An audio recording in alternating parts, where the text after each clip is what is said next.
Greetings everybody, this is Serpentine451 and welcome back to another episode of Weeb Warriors.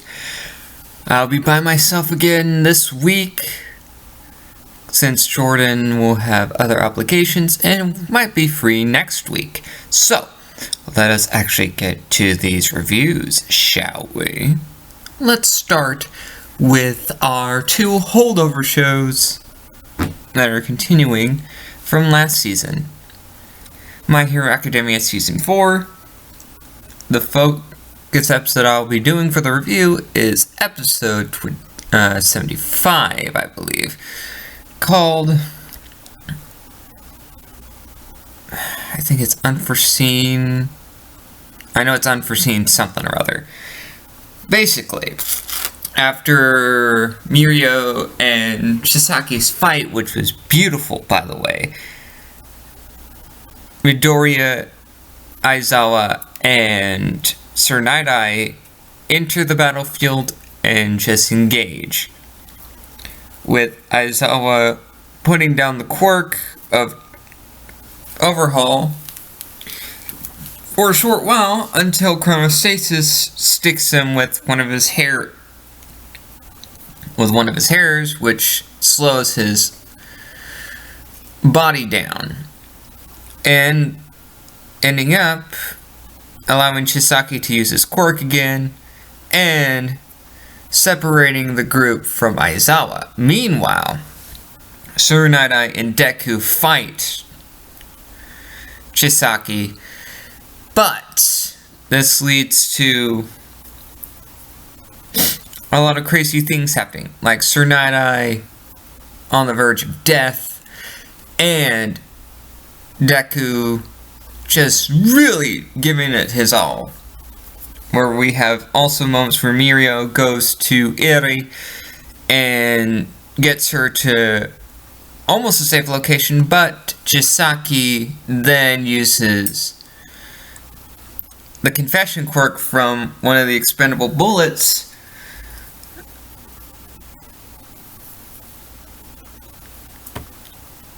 and allows Eri to, makes Eri come back to him.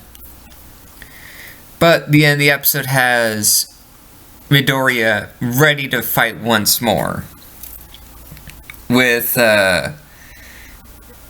Ryukyu and some of the others actually coming in to finishing up the fight. I'm excited for what happens next, and I'm looking forward to it. Next up, welcome to Demon School, Iruma-kun, with this episode called The Battler's Presentation. Essentially, it's Parents' Day in Demon World, where they get to show off the clubs. But the Magical Apparatus Club has a small portion of what they need to do in order to present. And so Iruma gets the idea of doing something really fun, which is making fireworks for everyone to use for the celebration. The only one who got the reference really was Ameri. So most of the episode is focused on our Magical Apparatus Club making fireworks, testing them out, and having a sleepover at the school. This also leads to a revelation that Amy is sort of a double agent that wants to bring down the Demon School. And he's basically using our heroes for his and his big bro's devices. Still, very solid show, very funny still, and just a great show overall. Next, let's actually get down to our new shows for the season. Join the Pack, Seiton Academy, and Pet. Let's start with Join the Pack, Seiton Academy. Well, like I explained in my comparisons video, which by the way, you should all check out,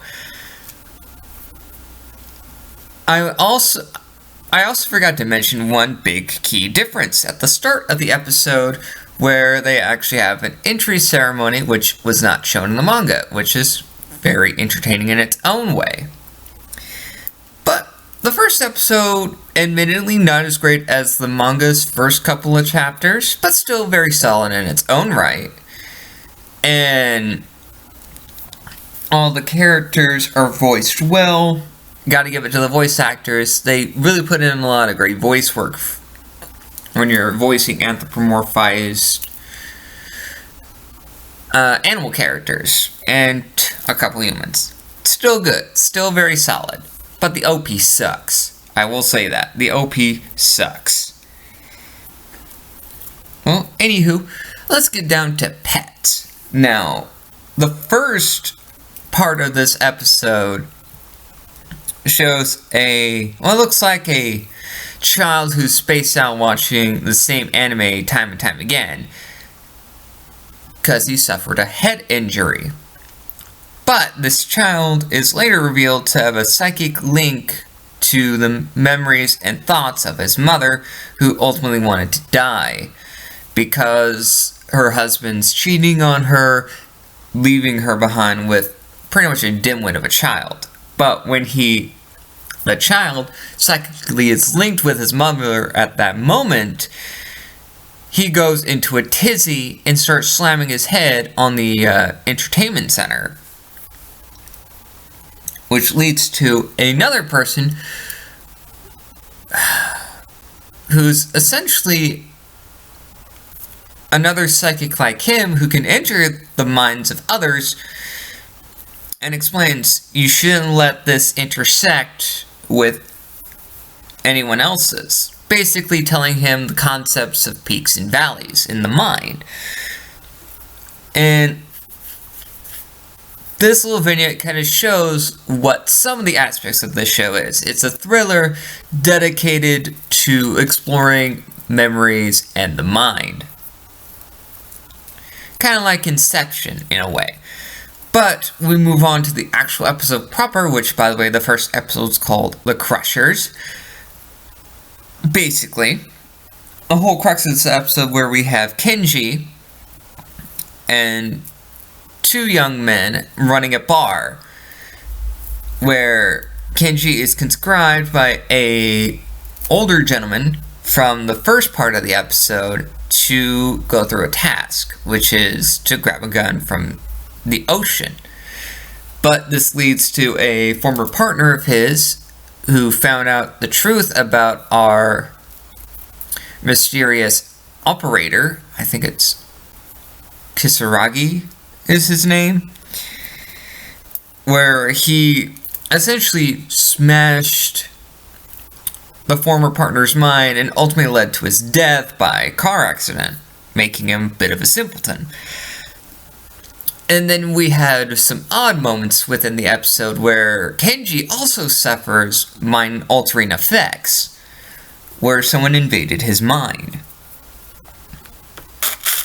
But I think that's essentially the episode there.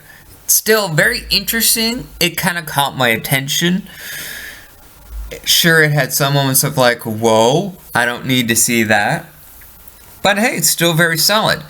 But the soapbox discussion question for this week is actually, what new shows that are out right now for winter 2020 are you guys going to be watching?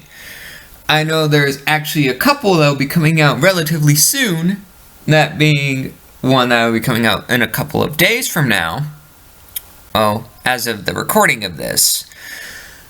As of the posting of the video, it would be a day from now, that being Nekopara.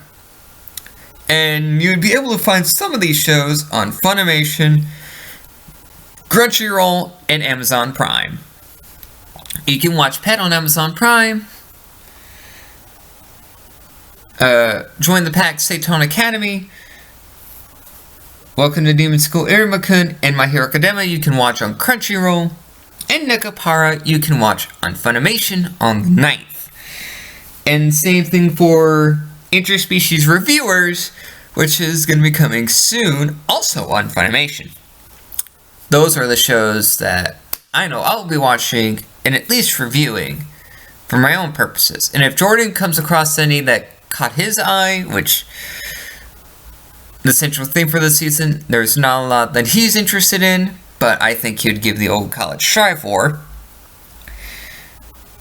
But anyway, that's just been Serpentine 451, and I'll catch you guys next time when we review more shows with the same shenaniganery.